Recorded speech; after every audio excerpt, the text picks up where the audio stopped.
guys, jadi ini cara pakai buat praktikum komunikasi optik. Nih yang ini modul 1 buat serat optik. Nah buat serat optik ini yang pertama kita kan disuruh hitung redaman dari kabel fiber optik kan. Nah pertama kita diminta hasil kalibrasinya. Nah caranya adalah lu ambil kabel yang ini, nih yang kabelnya cuma 1. Terus habis itu di sini yang optical power meter, yang di sana tuh light source-nya tuh di sana. Nah, terus habis itu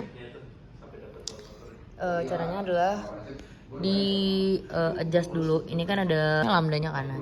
Ini kalau misalkan lu mau pencet, mau lu ganti, caranya tuh gini.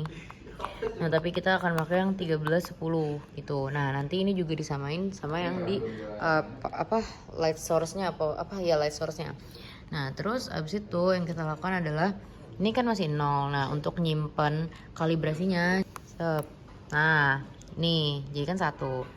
Nah, situ idealnya dia tuh adalah 7. Jadi lu cari angka ini yang mendekati 7. Caranya gimana? Itu jasa pakai light sama dB. Nah, kalau light tuh buat naikin. Nih, dia kan akan naik tuh mendekati 7. Gitu. Nah, kalau turunin pakai light. Gitu.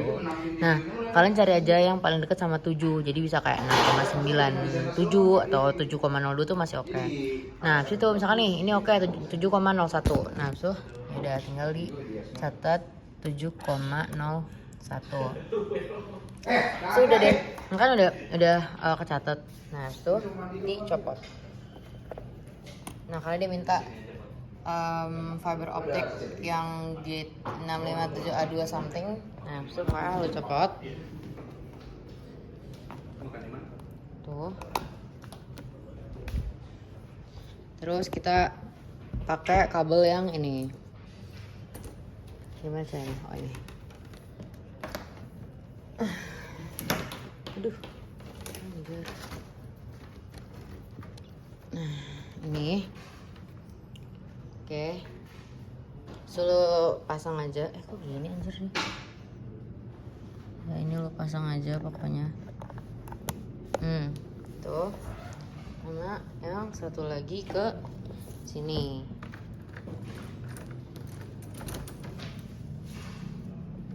Tuh. Ini jangan lupa karena dia di sini kan lubangnya kayak gini nih. Nah, jangan sampai lu masangnya kebalik. Jadi kalau misalkan ini di atasnya ada cengkokannya, nah berarti yang di atas yang ini nih, yang ada palanya tuh. Terus tinggal lu pasang aja deh. Sorry. Dah. Gini. Dah, gitu. Nah, terus lanjut. Lu lihat kan dia next tuh minta daya fiber optiknya kan. Dimana lihatnya di sini. Jadi ini angka yang sini 7,35 itu langsung ditulis ke sini. 7,35 gitu. Nah, nilai redamannya gimana? Itu tinggal dikurang aja nih kayak gini. Gue ada contoh borang S2 gini caranya. TX kurang RX. Jadi kayak tinggal min 7,05 kurang min 7,46 gitu. Jadi TX kurang RX gitu guys. Nah, terus lanjut buat panjang kabelnya itu juga kayak gini perhitungan yang benernya. Sorry. Nah, gini. Ini 0,41 itu ngikutin nilai redaman yang di atas. Terus abis itu yang di bawahnya ini itu dari 150 kan 150 meter. Nah, itu dikali 1000 gitu. Nah, next itu kan kita disuruh nomor 4 ukur daya fiber optik G657 kan. Nah, G657 tuh yang ini. Tuh. Ya, yang ini. Terus kita disuruh hasil kalibrasi. Nah, hasil kalibrasi itu sama pakai yang tadi lagi. Ini kalau misalkan lo mau kalibrasi ulang juga bisa. Kayak misal lo naikin atau turunin. Misalkan gue turunin. Ini kan masih ada jauh nih, 0,9293. Nah, misal gue 7,03 kan berarti. Oke, berarti gue 7,03. Sorry, 7,03. Habis itu, ini kan ada nih diameter lilitan untuk setiap percobaannya. Nah, itu dia pakai ini. Dia minta itu ada 5, 3 sama 0,5. Nah, 5 tuh yang paling gede ini diameternya 5. terus yang 3 tuh yang ini, sama yang 0,5 ini. Nah terus lilitannya gimana? Lilitannya konsisten aja, kayak misalkan di diameter 5 lu pakai 3 kali lilitan gitu, 3 lilitan. Nah nanti untuk semuanya itu lu pakai 3 gitu. Kalau misalnya lu mau 5 boleh, lu mau 2 boleh gitu. Yang penting konsisten aja, karena ini dilihatnya dari diameternya aja, diameter si lilitannya gitu deh. Nih ntar gue coba. Nah ini yang pertama, ini yang buat 5 cm, diameter 5 cm. Ini gue pakai 3 lilitan nih, kayak gini. Itu ya udah deh, lu catat nih berapa? 0,691 berarti sini 6,91 nih itu.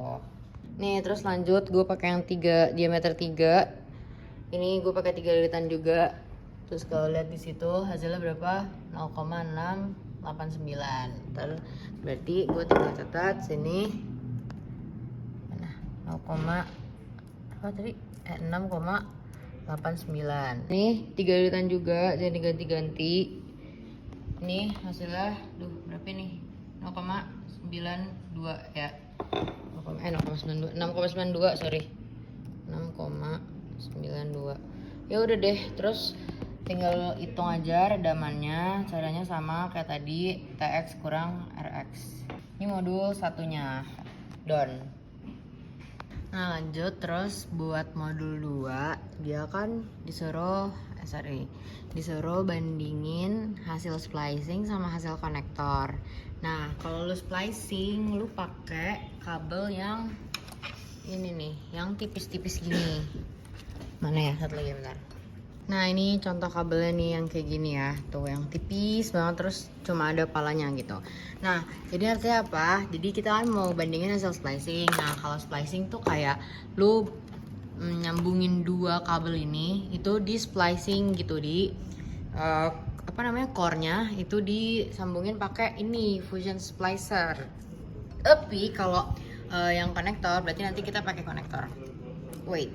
Nah buat splicing ini lo siapin 2 kabel ini, kabel ini.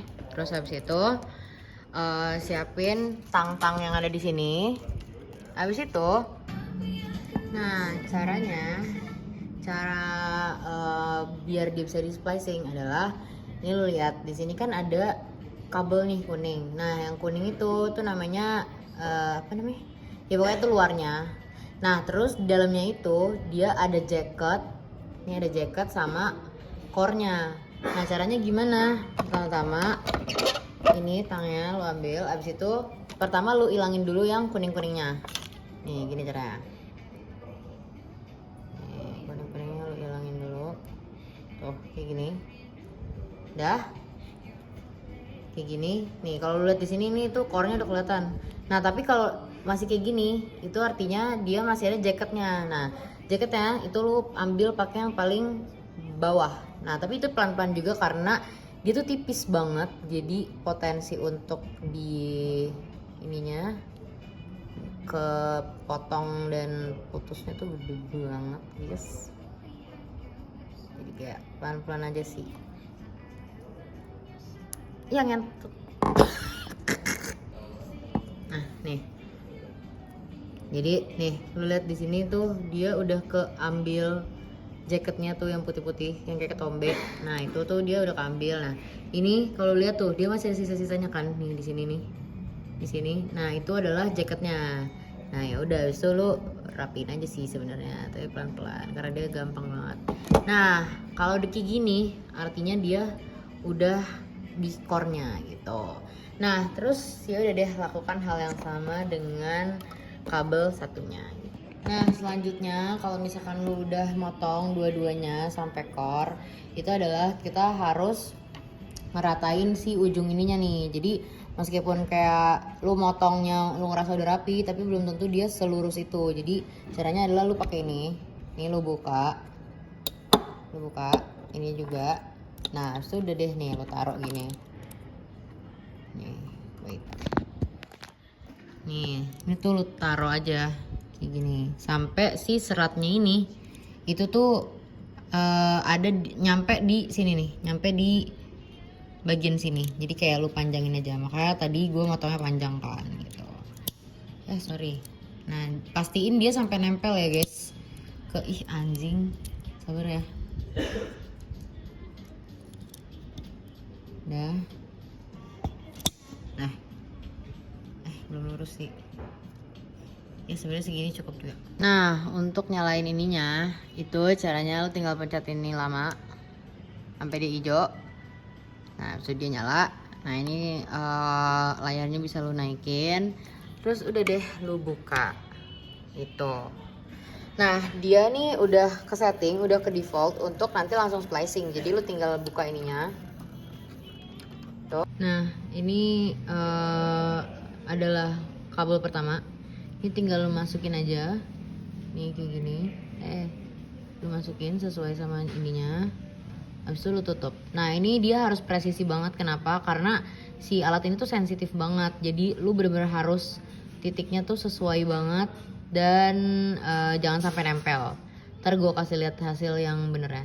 Dan kalau bisa ininya itu lo panjangin aja karena dia buat tidurinnya tuh lebih gampang gitu. Nah, habis itu ini langsung tutup aja kayak gitu. Sebenarnya nggak segampang ini, cuma ya udah nanti di adjust aja. Nah, ini tuh udah pas nih guys, tuh kalau bisa lihat di tengahnya tuh dia benar-benar mendekati tapi nggak sampai nempel. Nah, kalau udah kayak gini selanjutnya adalah tinggal lu tutup, set. Nanti dia akan kelihatan dia berhasil apa enggak. Nih, ini tadi fungsi dari sini nih, jadi biar dia tuh lurus sehingga dia bisa di splicing tuh. Nah, kalau udah kayak gini, udah ada tulisan estimasi kerugian, lu tinggal copot deh. Nih, tuh. Lu lihat dia udah sorry. Dia udah nyambung tuh ya. Ini tinggal dibuka. Nah, tapi ini harus hati-hati banget karena dia tipis banget kan. Jadi itu gampang gampang copot lagi. Jadi kalau misalkan emang mau di ukur, dia harus hati-hati banget. Oke. Nah, terus hasil splicing yang tadi yang ini itu dihitung lagi pakai OPM sama light source-nya. Terus tinggal dipasang kayak tadi. Biasanya kalau gua itu gua copot, habis itu gua pasang lagi. Dah. So, tulis deh hasil ini berapa setelah dipasang lagi gitu. Nanti hasil redamannya kok tunggu sih. Nah, ini ada yang gue revisi tadi. Ini kan yang splicing. Ini nggak gue ganti. Nah, buat yang nomor 2 itu ada untuk beberapa variasi. Jadi dia variasinya adalah jumlah konektornya. Nanti lo tinggal masukin aja sama kayak yang di modul pertama gitu. Ntar tinggal dihitung deh redamannya. Terus sisanya suruh mereka analisis. Oh, sama ini deng, gue nambahin satu pertanyaan ini. Jumlah konektor, apakah jumlah konektor dapat mempengaruhi nilai redaman? Karena ini tahun lalu Dani pernah bilang, tapi untuk S2 gue belum naruh, jadi gue taruh di tahun ini. Oke. Nah, ini adalah konektornya. Ini konektornya. Nah, caranya apa? Jadi kita mau konekin kabel-kabel yang tadi ini itu pakai konektor karena kan tadi udah pakai splicing. Nah, kenapa kabelnya gak sama? Karena kalau kata Bang Dani dari tahun lalu memang nggak ada kabel yang sama karena splicing kan dia harus kecil banget kan ininya kabelnya. Nah, jadi kita kan konektornya pakai ini. Nah, caranya gimana? Itu cara konektornya itu yang pertama lu buka dulu nih, jangan lupa hilang. Terus habis itu konektornya ini lu copot dulu nih, copot itu baru lu masukin. Nah, ini jangan salah, pokoknya ada kepalanya itu di atas, ikutin sama yang bolongan ini. Jadi tinggal lu masukin deh. Nah, gitu. Nah, terus lanjut. Nah, ini kabel 2-nya nih misalnya. Kabel 2-nya nih misalnya. Dia berlangsungnya di ujung sebelum kita kirim ke channel. Nah, sebelum itu ada proses-proses yang sebenarnya harus sempat dipelajari juga ya di Google. Ini yang udah itu kita konekin pakai ini. Nah, jadi ini dimasukin juga itu. Nah, ini adalah contoh satu konektor. Nah, untuk nanti selanjutnya 2 konektor, 3 konektor itu nanti lu sambungin lagi yang ini pakai konektor, habis itu lu sambungin pakai yang ini. Terus ujungnya lu pakein konektor lagi, terus lu sambungin pakai yang ini gitu misalnya. Nah, habis itu setelah itu kalau misalkan udah, ini gue contohin pakai yang satu konektor aja ya. Nah, kalau udah caranya sama kayak tadi, lu tempel ke OPM, yang sana ke light source, dilurusin, terus habis itu dikalibrasi, habis itu dihitung dayanya gitu setelah dikalibrasi. Jadi ya paling begitu. Gue nggak nyontohin semuanya karena basically semua caranya sama. Oke, good luck.